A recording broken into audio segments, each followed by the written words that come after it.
বাদশাহ এবার ফাইসালা দিছে, জাল্লাদ আমার আল্লাহর ফাইসালা কতলের পরিবর্তে কতল। তুমি হরিণ মারবে না বাঘ মারবে তোমার ব্যাপার, কিন্তু তোমাকে ডানে বামে দেখতে হতো। যদি তীর লক্ষ্যভ্রষ্ট হয় তাহলে তীর কোথা গিয়ে পৌঁছাতে পারে। তুমি নিশা মতো পাগলার মতো হরিণের নিশাই মেরে দিয়েছ। অতএব হে জাল্লাদ তুমি ওই বাদশার গর্দনকে উড়িয়ে দাও। বাদশা তীর তাকে ধরলো, ধরে এইভাবে টান দিয়ে নিশান করে কাজীকে বলছে, কাজী রে আজকেও আমি তীরটা এনেছিলাম, যদি আমার পানে মুখ পানে তাকিয়ে তুমি অন্যায় বিচার করতে আর একটা মার্ডার আমি করতাম। কারণ আমি তীর হাতে করে কাঠগড়ায় উঠেছি, এই জন্যে অন্যায় বিচার আমি দেশে মেনে নিতে পারবো না। আমার গর্দন চলে যাক কিন্তু ন্যায় বিচার হয়ে যাক। বুড়ি তখন এই কাঠগোড়া থেকে কাঁদতে শুরু করেছে, কাজী সাহেব এটা তো আমার মুজরিম, আমি যদি মাফ করে দিই বাদশাকে আপনি কি করবেন? বলে আপনি মাফ করলে মাফ হবে। কাজী সাহেব আমি ওকেই মাফ করে দিলাম, একটা সন্তান হারিয়েছি, এটার মায়ের কোল যেন আর খালি না হয়। বাদশা দৌড়ে এসে বুড়িকে জড়িয়ে ধরে বলছে, মা তোমার যে সন্তান মাটিতে শুয়ে গেছে ওটাকে আমাকেই মনে করে নিয়ে তুমি আমার কাছে বাকি জীবনটা কাটিয়ে নাও। আল্লাহ বলছে আরো সে নিচে ছায়া নিবি। আজকে একবার বিচারে বসে দেখবেন, কেন বিচার শুনতেই বিরক্ত লাগবে, বিচার শুনতেই বিরক্ত লাগবে। হ্যাঁ, একটা সাইকেলে অ্যাক্সিডেন্ট হয়েছে, মোটর সাইকেলের সাথে কাদা ছিল, কাদাতে স্লিপ করে গিয়েছে মোটরসাইকেলটা, সাইকেলের উপরে পড়ে গিয়েছে, সাইকেলটা ভেঙে গিয়েছে। মোটর সাইকেলওয়ালাও তৃণমূল, সাইকেলওয়ালাও তৃণমূল, কিন্তু যার ঘরের সামনে কাদা সে সিপেম। বিচার হচ্ছে ও কাদা করেছিল কেন, টাকা ওকেই 10,000 লাগবে। সে বিচারা জানের ভয়ে 10,000 টাকা দিয়ে খালাস হয়ে যাবে। আমাদের এখানে সব জজ বসে আছে, যতগুলো বসে আছে জজ। হ্যাঁ, যে বেঈমানরা এই পৃথিবীতে মসজিদের দরজা দেখেনি তারা কোনোদিন সেই নূর দেখতে পাবে না। ওই দিন নূর দেখবে কে? ওই দিন নূর দেখবে যে 5 ওয়াক্ত সালাতে হাজির দিয়েছে। ইয়াওমা তারাল মুমিনিনা ওয়াল মুমিনাতি ইয়াসআ নূরুহুম বাইনা আইদিহিম ওয়া বিআইমানিহিম বুশরাকুমুল ইয়াওম।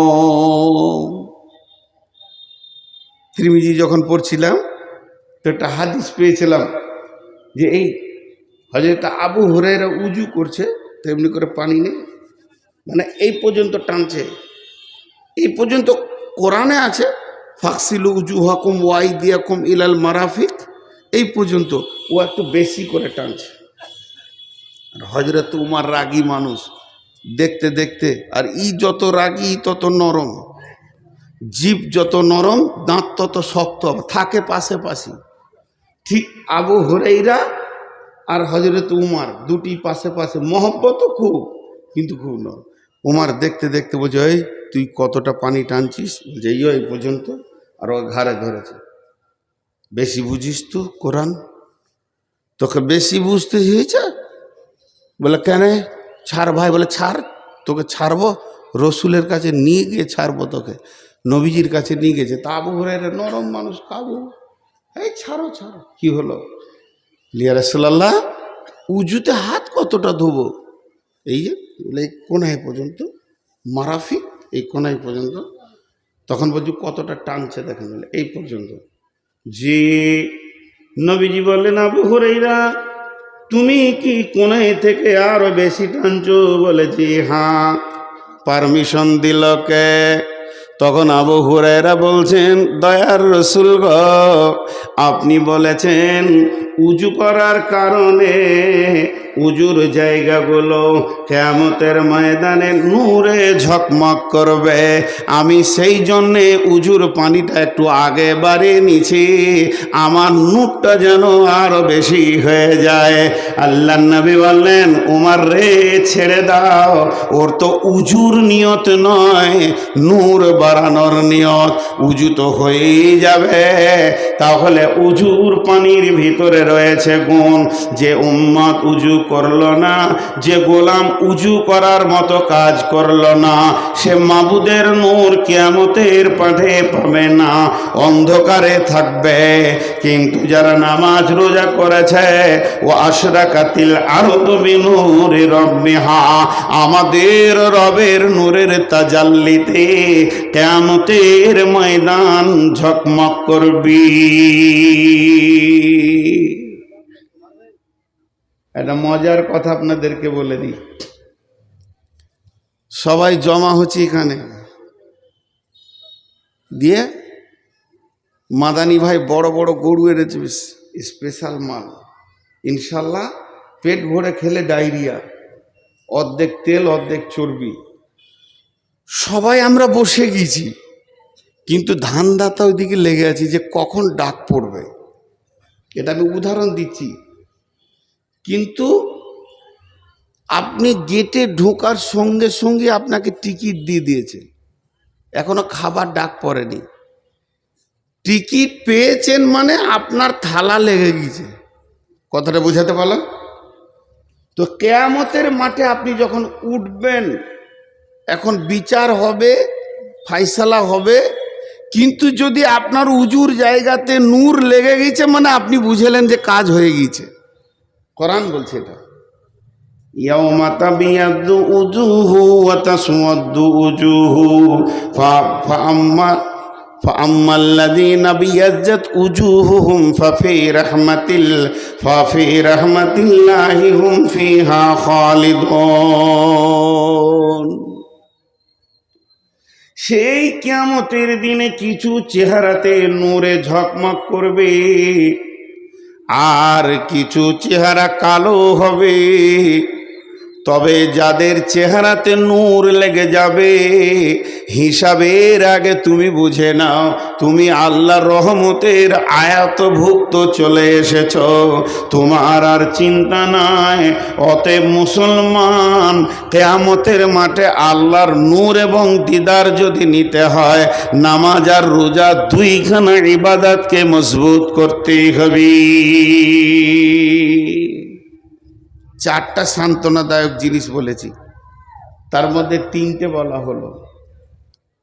বলা হলো। একটা হাউজে কাউসারের পানি, একটা আল্লাহর দিদার, আর একটা হলো আল্লাহর নূরের তাজাল্লির জ্যোতি।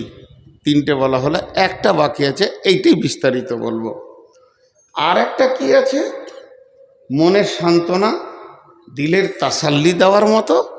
থাকবো কোথা? গাছ থাকবে না, পালা থাকবে না, ছাদ থাকবে না, মাথার উপরে সূর্য থাকবে, মাটি তাঁতা করে তামার মতো জ্বলবে। কিয়ামত এই মাটিতেই হবে, যেটাতে আমরা বসে আছি, এই জমিনেই কিয়ামত হবে। তাহলে যাব কোথা? নদী নাই, নালা নাই, পুকুর নাই। এক কথায় বুঝেলেন, এই রুটি মা বোনেরা যে রুটি সেঁকে খোলাটা, ওই রকম গোল পৃথিবীটা একটা খোলার মতো হয়ে যাবে। উঁচু নিচু, আপার ডিপার, পাহাড় পর্বত, নদী খাল বিল কিচ্ছু থাকবে না। 40 বছর পৃথিবীটা শূন্য অবস্থায় পড়ে থাকবে। অনুফিকা ফিসুরি ফাসিকা মান ফিস সামাওয়াতি ওয়া মান ফিল আরদি ইল্লা মান শাআল্লাহ সুম্মা নুফিকা ফিহি উকরা। যখন দ্বিতীয় সুর ফোঁকা হবে, এই মধ্যখানে 40 বছর একদম খৈলান হয়ে যাবে। দাঁড়াবো কোথায়? ছায়া তো নাই, ঘামে ডুববে মানুষ, বিকট চিৎকার করবে, কিন্তু মত হবে না। দাঁড়াবো কোথা? একটা ছায়া থাকবে, মাত্র একটি ছায়া। আল্লাহ নবী বলছেন, এটাই আমার বক্তব্য আজকে। وعن أبي هريرة رضي الله تعالى عنه قال قال رسول الله صلى الله عليه وسلم سبعة يظلهم الله في ظله يوم لا ظل إلا ظله কঠিন কিয়ামতের দিনে কোনো ছায়া থাকবে না, পাহাড় পর্বত থাকবে না, গাছপালা থাকবে না, যার ছায়াতে গিয়ে একটু জানটাকে রেস্ট নিব। আল্লাহর নবী বলছেন একটা ছায়া থাকবে, সেই ছায়াটার নাম আল্লাহর রহমতের ছায়া। পূর্ব যুগ থেকে শুনে এসেছি আরশের ছায়া, কিন্তু হালাকে সেটা সত্য হচ্ছে আল্লাহর রহমতের ছায়া। ওই ছায়াতে কিছু মানুষ জায়গা পাবে। বিশ্বনবী বলছেন 7 জন লয়। বিশ্বনবী বলছেন 7 শ্রেণীর মানুষ পৃথিবীর বুকে যারা আমল করেছে, 7 ধরনের মানুষ, তাদের ওই ছায়ার ভিতরে কোটা লেগে থাকবে। তারা নিশ্চিন্তে সেই ছায়াকে উপভোগ করবে। একে তো হাউজে কাউসারের পানি পেল, আর আল্লাহর রহমতের ছায়া পেল। মানে এখানেই জেনে নিতে হবে পৃথিবীর এসি ফেলিওর হয়ে যাবে। সেই ছায়াটা কেমন হবে? এটা বৈজ্ঞানিকের তৈরি এসি যদি এত শীতল হয়, এত মনোরম হয়, মনোরঞ্জন হয়, আমার রবের ছায়াটা কত মনোরম মনোরঞ্জন হবে, কত সুন্দর হবে। সেই রবের আমার রহমতের ছায়াতে জায়গা পাবে। কে বলছেন? কে বলছেন? বিশ্ব নবী বলছেন। কে পাবে রে? 1 নম্বর তুমি এসো, 2 নম্বর তুমি এসো, 3 নম্বরে তুমি এসো, এই বলে তাদের কোটা লেগে যাবে, জায়গা পেয়ে যাবে। এই পৃথিবীর বুকে যারা 7 রকম আমল করেছে, একজনাই যে 7 রকম করেছে তা নয়। যে আমলগুলি বলা হয়েছে, এই গুণ যার ভিতরে একটা থাকবে, ও আরশের ছায়াতে বাস করবি।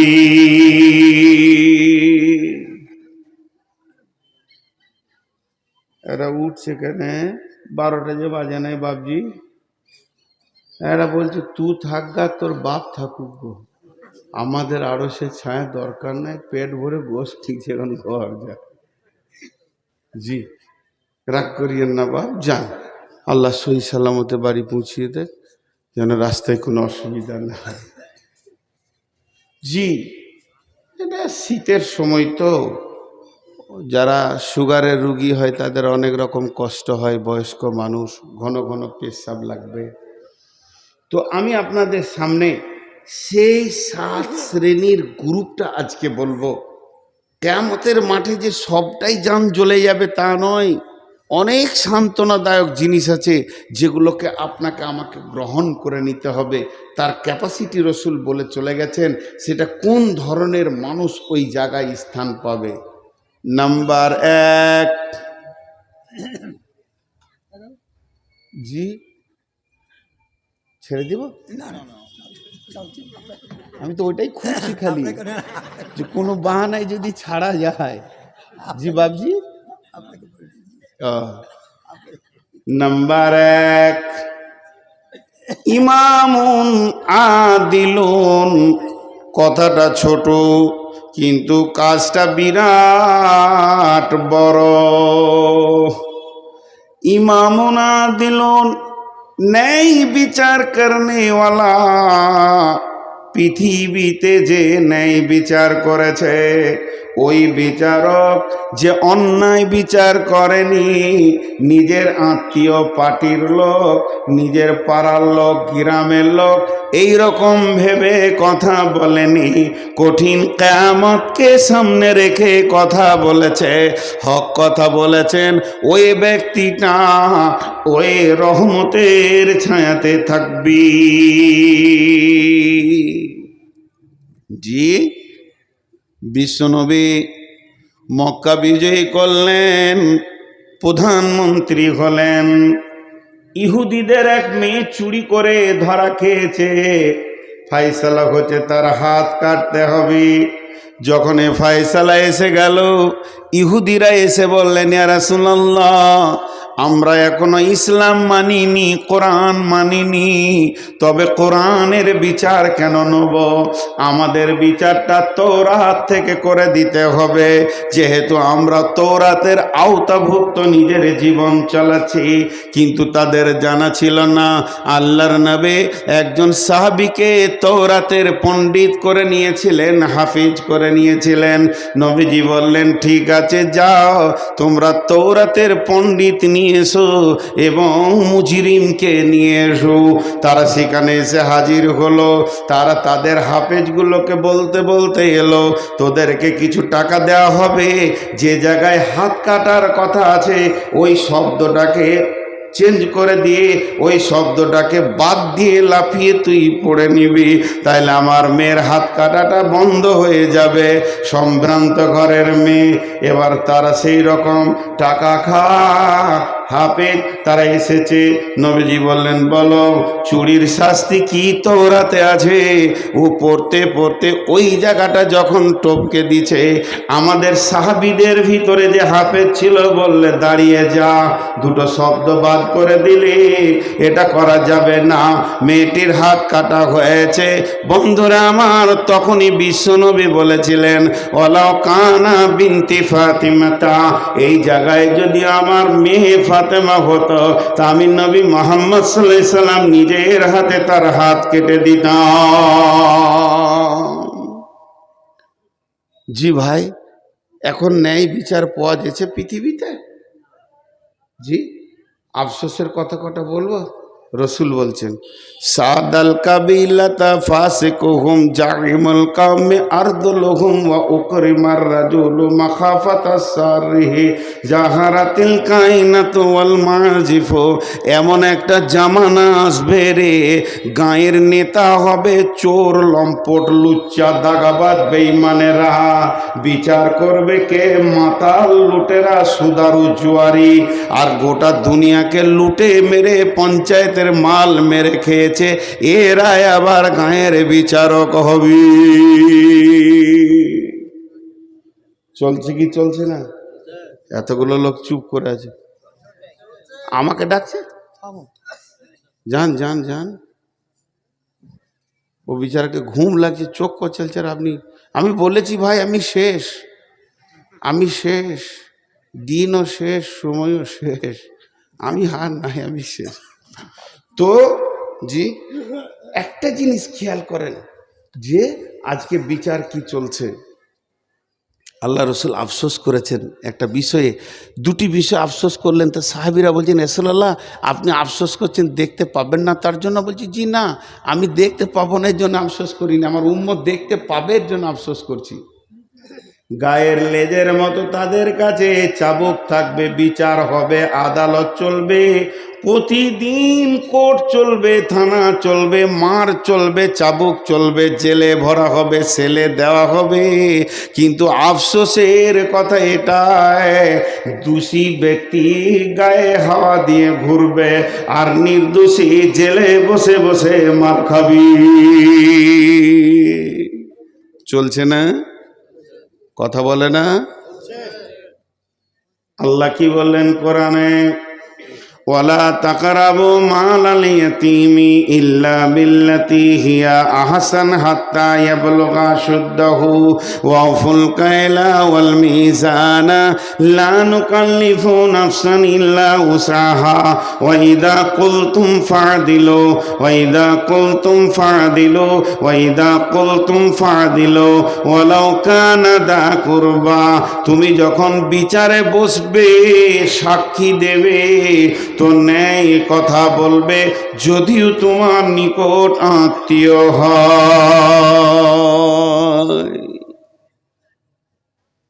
একটা ছেলে 4 চাকা গাড়িতে লাগিয়ে দিয়েছে মোটর সাইকেল, এইখানে উদাহরণ দিচ্ছি আপনাদের বরজুমলাতে। আর গাড়িটা আসছে কোথা থেকে? পাকুড় থেকে। সে গরিবের বাচ্চা বিচারাকে 400 টাকা দিয়ে বলেছে মালটা ঢেলে দিয়ে আজকে ঘুরে এসে খাবি। পেট তার চুঁ চুঁ করছে। আর যে টোটোওয়ালাদের অত্যাচার চলছে রোডে, আল্লাহ মাফ করুক। এ যে করোনা ভাইরাসের থেকেও কঠিন ভাইরাস। চার চাকা নিয়ে চলা যে কত কঠিন। আমি ড্রাইভারকে বলি টোটো দেখে সাবধান হবি, এলপি গাড়ি দেখে সাবধান হতে হবে না, তাদের ঠিক আছে, কিন্তু এদের কোনো ঠিক নেই। একটা প্যাসেঞ্জার দেখে নিয়েছে, ধরম করে ব্রেক করে দিলে ওই বাড়ি থেকে আসছে, ও এইখান থেকে ব্রেক মেরে এমনি করছে, জানে নাকি? তার মানে যে চেপে আছে সেই ইন্না লীলা পড়ছে, জানাজা পাবে না, এদের যা চরিত্র আর কি। তো ন্যায় বিচারের ব্যাপারে আমি আপনাদের সামনে যেটা বলছি, যে একটা গাড়িকে টোটোতে লাগিয়ে দিয়েছে, এলপি গাড়িতে। দোষ টোটোওয়ালার, অন্যায়ের, বেলাইনে ছিল, ওটা বড় গাড়ি একটু লেগেছে তো এর একটা চাকা চলে গিয়েছে, ভেঙে গিয়েছে। এখন ওকে কলার ধরে নেমিয়ে মারছে, চলছে মার। ও মারতে মারতে ওর বন্ধু এসে বলছে তাহলে আমিও অনেকদিন মাস্তানি দেখায়নি, তো চুলটা হিলিয়ে দিয়ে ও মারলে। এখন এখন মানে বর্তমান যুবকদের একটা ভাইরাস, লম্বা চুল আর খালি মাথাটা এমনি করছে আর হাতটা খালি এমনি করছে, হাতটা খালি এমনি করছে। আজকে টোটোতে এলাম 53 থেকে 54 বার খালি এইখানে আস্তে আস্তে হাতটা এমনি করছে। আমি তুমি খুব কষ্টে আছো বলো, আজাব চলছে তোমার। হ্যাঁ, তা চুলের উপরে এবারে এই মার ধর করে ওকে করে দিলে। কিন্তু একদিন ন্যায় বিচার হবে। তো এবার বিচার চলছে। টোটোওয়ালা জোরে গলা বলছে কি ভেবেছিস, কিন্তু আসলে গাড়িটা ছিল কোম্পানির, টোটোওয়ালাকে খবর নাই। যখন ওর ড্রাইভারের নাক দিয়ে রক্ত আর রক্ত, ভিডিও কল করে দেখিয়েছে, কোম্পানির মাথা গরম। ওদের ইন্স্যুরেন্স করা থাকে 23 লক্ষ, 40 লক্ষ, 5 কোটি, 15 কোটি, 16 কোটি। জি, শিল্প ব্যাংকে শুধু অ্যাকাউন্ট খুলতে গেলে 10 কোটি টাকা লাগে, অ্যাকাউন্ট খুলতে, রানিং করতে। তো সেই রকম তারা বড় কোম্পানি, মনে রাগ হয়েছে, 4খানা কেস ঢুকেছে।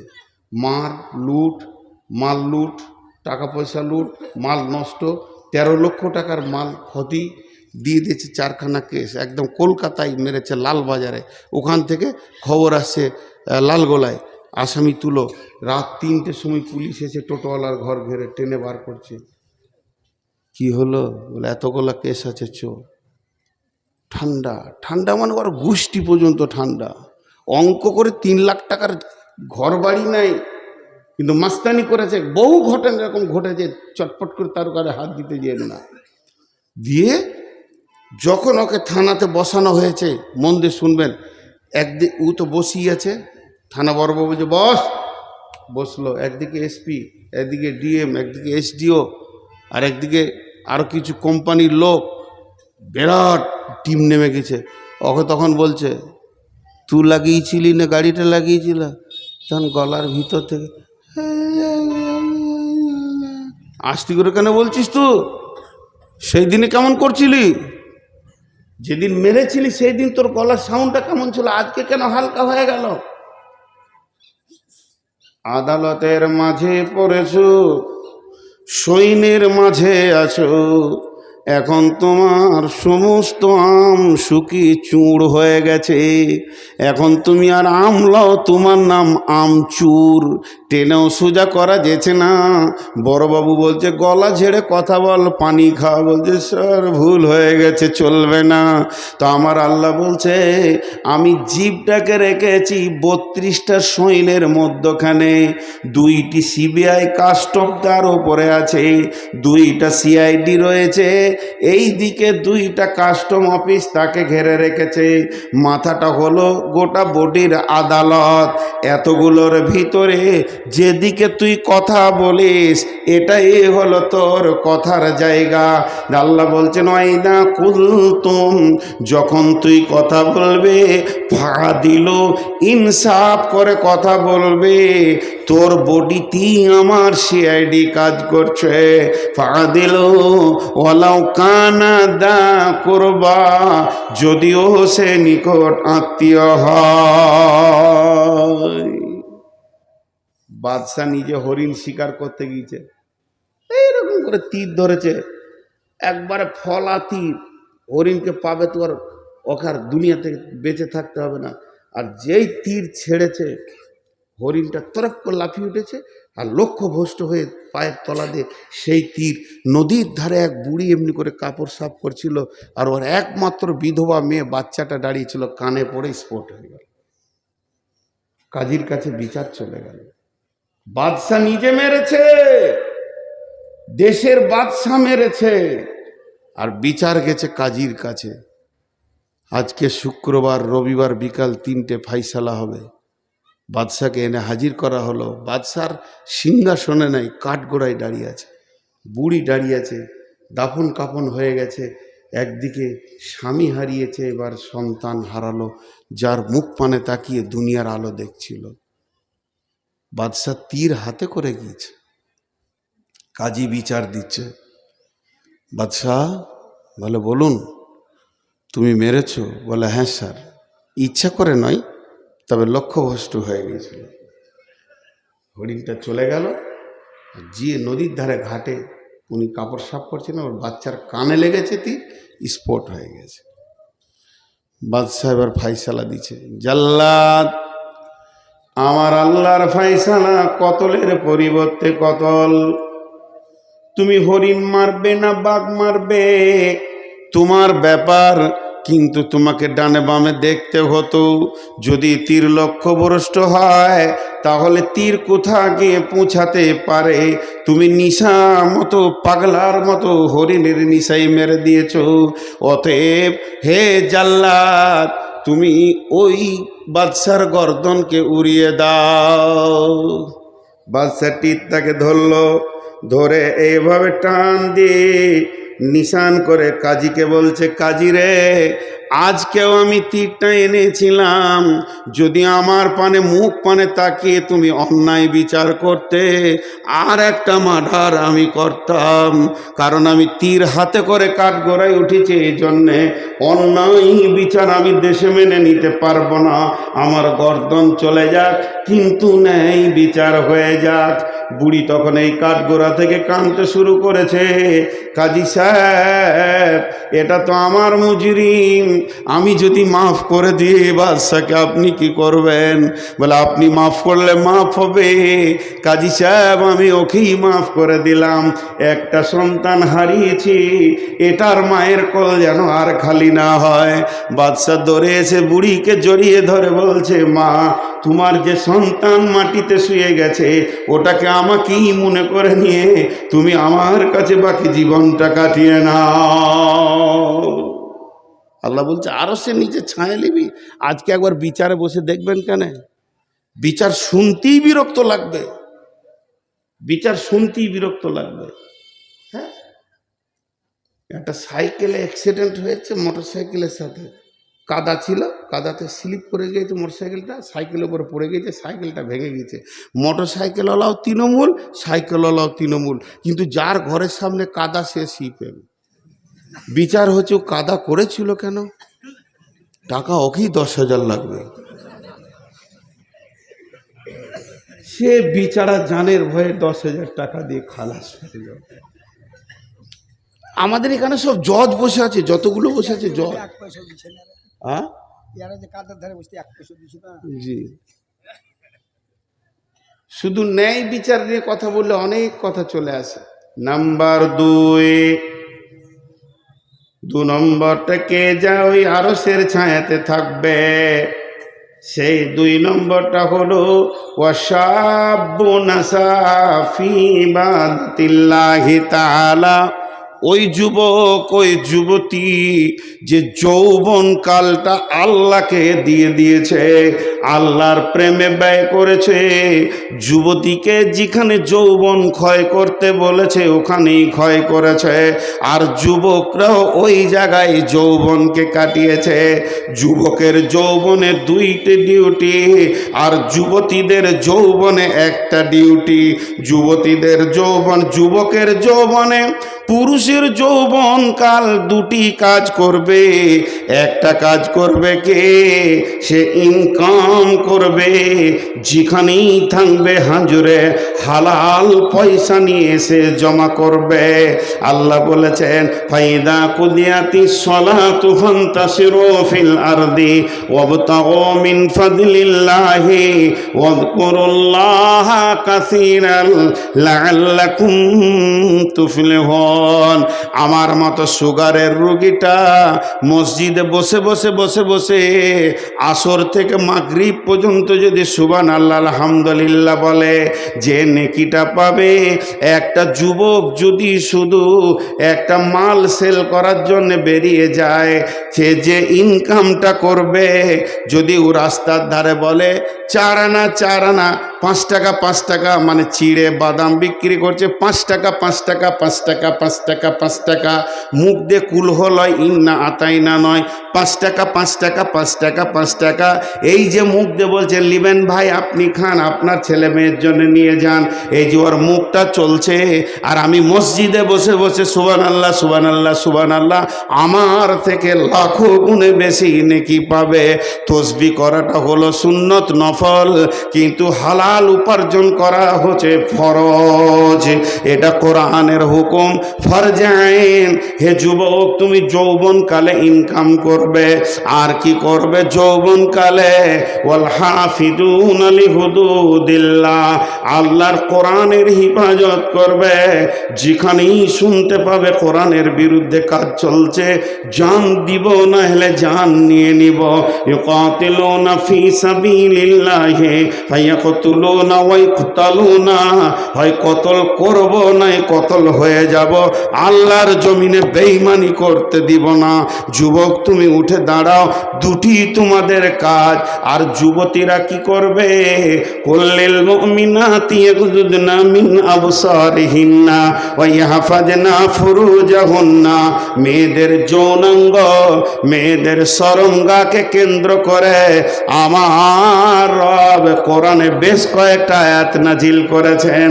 আম্মা জানা আয়েশাকে পাক করতে গিয়ে 11খানা আয়াত নাজিল করেছেন। হযরত মারিয়ামের পবিত্র ঘোষণা করতে গিয়ে বেশ কয়েকটা আয়াত নাজিল করেছেন।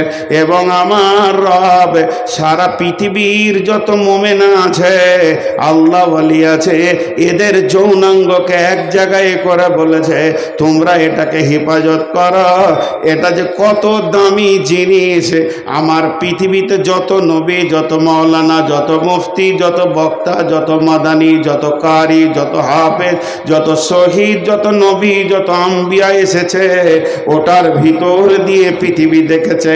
আল্লাহ বলেছেন সুম্মাস সাবিলা ইয়াসসারা, তোমাদের মায়ের রাস্তা তোমাদের জন্য আসান করে দিয়েছি, এর জন্য পৃথিবীর আলো দেখেছ। হে আমার মায়ের দল, লুচ্চাদের পাল্লায় পড়ে তুমি এত দামি জিনিসটাকে নষ্ট করে দিও না। আল্লাহ তাবারাক ওয়া তাআলা বিশ্ব যুবতীর জন্য একটা বাটখারা রেখেছেন হযরত মারিয়াম, তাকে নবুয়তি টাইটেল দিয়েছেন আলাইহাস সালাম। সেই মারিয়ামের ব্যাপারে আল্লাহ বলছেন ওয়া মারিয়াম ইবনাতা ইমরানা আল্লাতী আহসানাত ফারজাহা ফানাফাকনা ফীহি মির রূহিনা ওয়া সাদ্দাকাত বিকালিমাতি রাব্বিহা ওয়া কুতুবিহি ওয়া কানাত মিনাল কানিতিন। বিশ্ব যুবতীর দল রে, তোমরা মারিয়ামকে দেখে লক্ষ্য করে পা ফেলো, সে তার শরমগা এবং গোটা বডিটার এমনই হিফাজত করেছিল। আমি রব তার ভিতর থেকে দামি গোলামকে নিলাম এবং মা বেটাকে কিতাব দিয়ে ধন্য করলাম। আজ যদি কোনো যুবতী বুকে হাত দিয়ে সতীত্বের গ্যারেন্টি দিতে পারে, শুধু যৌনাঙ্গ নয়, তার দাঁতের হাসিতে, চোখের চাওয়ানিতে কোনো পুরুষ যেন, হালাল পুরুষ যার সঙ্গে বিয়ে হালাল আছে, সে যেন আনন্দ না পেয়ে যায়। যদি তা পেয়ে যায়, মা তুমি বিক্রি হয়ে গেলে, তোমার দেহে আর কোনো মূল্য থাকলো না। এর জন্য যুবতীদের একটাই ডিউটি, সে শরমগায়ের হেফাজত করবে, আর পুরুষরা দুইটি ডিউটি করবে। একদিকে ইনকাম করে সংসার চালাবে, অন্যদিকে দিনের হেফাজত করবে। আমার নবী বলছেন ওয়াশাবুন সাআ ফি ইবাদাতিল্লাহ, ওই যুবক যুবতী আল্লাহর রহমতের ছায়াতে কোটা লেগে যাবে যার যৌবনকাল আল্লাহর হুকুমের ওপরে চলেছে। আর 15 মিনিট পানি খায় আর একবার।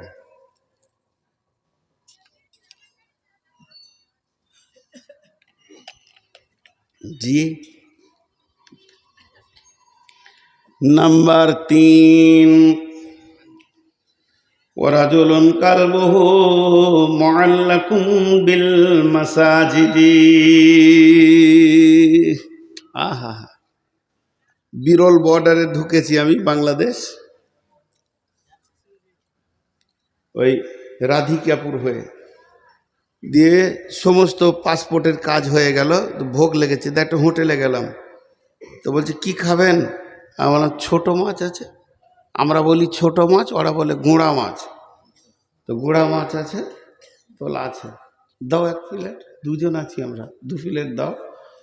তো আলুর সঙ্গে রান্না করেছে, তো টোটালটা যদি 200 গ্রাম ওজন হয়, যে তরকারিটা দিয়েছে 100 গ্রাম ওজন হবে, তো মোটামুটি 100 গ্রামে 98 গ্রাম আলু আর 2 গ্রাম মাছ। তা আমি হোটেলওয়ালাকে বলছি মাছে আলু না আলুতে মাছ, আপনি হিসাব করেন। বলছে হুজুর আপনাকে তো পারা যাবে না। বলো না, মাছে আলু হতে পারে, 1-2টা আলু দিলেন, কিন্তু আপনি আলুতে মাছ দিয়েছেন। আমি তো আলু চাইনি ভাই, আমি মাছ চেয়েছি, আপনি দাম নেবেন। জি, 1 লিটার দুধে 9 লিটার পানি, তাহলে দুধে পানি না পানিতে দুধ? পানিতে দুধ। আর 9 লিটার দুধে যদি 1 লিটার পানি, তাহলে দুধে পানি। তো আমাদের জীবনটা হবে মসজিদওয়ালা দুনিয়া, কিন্তু হয়ে গেছে দুনিয়াওয়ালা মসজিদ। মসজিদে ঢুকছি আধা ঘন্টা, আধা ঘন্টার মধ্যে 30 মিনিট, 30 মিনিট, প্রতি মিনিটে 60টা সেকেন্ড আছে, 5 মিনিট আল্লাহকে মনে পড়ছে, বাকি 29 মিনিট 55 সেকেন্ড দুনিয়াতে মনটা পড়ে আছে। তাহলে মসজিদটা দুনিয়াওয়ালা মসজিদ হলো। আর আমার রসুল বলছে তোমার দুনিয়াটা মসজিদওয়ালা হয়ে যাক। তুমি মাঠে কাজ করবে কিন্তু তোমার দিল পড়ে থাকবে মসজিদে। তুমি মার্কেটে থাকবে, হঠাৎ চমকে উঠবে, কিরে বাবা আজান হলো নাকি? খরিদ্দারের সঙ্গে কথা বলছি, আজান হলো না কিরে বাবা, মসজিদ যেতে হবে। হ্যাঁ, এমন মার কাট কাজ, ধান কাটো, ধান নিয়ে চলো, ধান বও, সারাদিন যেন শ্বাস ফেলার সময় নাই। ভোরবেলায় বেরিয়ে গেছি, জোহরের আজান শুনে মাঠে নামাজ সেরে নিয়েছি, সালাম ফিরে আবার কাজে লাগ, চল চল চল। বাড়ি থেকে খাবার গেল, খেয়ে নিলাম, আসরের সময় ধানগুলো গছিয়ে সন্ধ্যার সময় বাড়ি এসে যেই মাগরিব ডুবো ডুবো হয়ে গেছে, আজান শুনলাম, আর বাড়িতে মন টিকছে না, দিল যেন মসজিদকে ছিঁড়ে, মসজিদ যেন দিলকে ছিঁড়ে লিছে। মসজিদ রে, তোকে জোহরে দেখিনি, আসরে দেখিনি, এখন মাগরিবে না দেখে আর থাকতে পারবো না। মসজিদে যদি দিলটা টাঙা থাকে আর বডিটা যদি দুনিয়াতে ঘুরে বেড়ায়, আপনার কাজগুলো নামাজেই গণ্য হয়ে যাবে, কারণ আপনি নামাজি রত রয়েছেন, শুধু ছুটি নিয়ে দুনিয়া করতে গেছেন। অতএব বন্ধুরে, আল্লাহর নবী বলছেন ওয়ারাদুলুন কালবুহু মুআল্লাকুন বিল মাসাজিদে, ওই লোক যার অন্তরটা মসজিদে টাঙা আছে।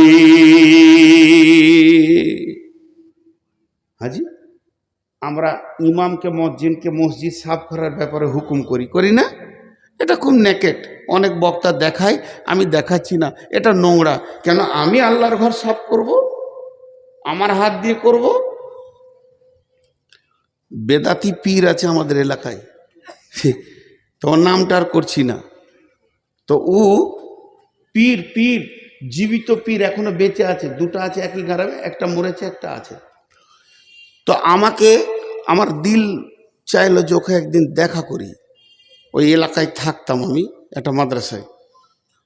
তো ভদ্রলোক এত হার্ড আরবি জানে, আবার ইঞ্জিনিয়ার, ইংল্যান্ড থেকে পাস করা ইঞ্জিনিয়ার, পীর ইংল্যান্ড থেকে পাস করা ইঞ্জিনিয়ার, আর এত হার্ড আরবি জানে যে ও আরবি বলবে, তার আপনি ডিকশনারি ছাড়া তর্জমা করতে পারবেন না। ভদ্রলোক এত শিক্ষিত, কিন্তু ওই এহরামের মতো একটা কাপড় নিচে পরে আছে আর একটা গায়ে দিয়ে আছে। ওর একটা মুরিদকে বললাম, তোর পীরকে দেখাবি না একবার? চলেন, নিয়ে গেল। তো আমি মসজিদের দরজায় দাঁড়িয়ে আছি, ঘন ঘন ঘড়ি দেখছি, মানে 40 মিনিট পরেই আমার বাস, 40 মিনিট পরেই বাস। বলছে আপনি দাঁড়ান, আমি পীর সাহেবকে ডেকে আনি। ভিতরে গেল, তো দেখছি ওই রকম এহরাম হালাতে আসছে, কিন্তু মাথা ঢাকা মেয়েদের মতো এইদিকে ঘুরে নিয়েছে। তো চুলটা দেখার আমার খুব শখ ছিল, শুনেছি ওর চুল নাকি 2 হাত, কিন্তু দেখতেই পেলাম না। তো দেখার খুব শখ ছিল, টেনে তো খুলতেও পারছি না। তো অনেক উঁচু শিক্ষিত মানুষ, সে খবর আমি জানি। উনি আসলেন, আমি বলছি না যে এটা ভালো কাজের লাইন। তো এসে আমি এক হাতে মুসাফা করলাম, উনি এক হাতে মুসাফা করলেন। আসসালামু আলাইকুম। ওয়ালাইকুম আসসালাম। কি বাবা নূর মোহাম্মদ? আমার নামটা আগে থেকেই জানে, বা ও বলেছে ওর মুরিদ।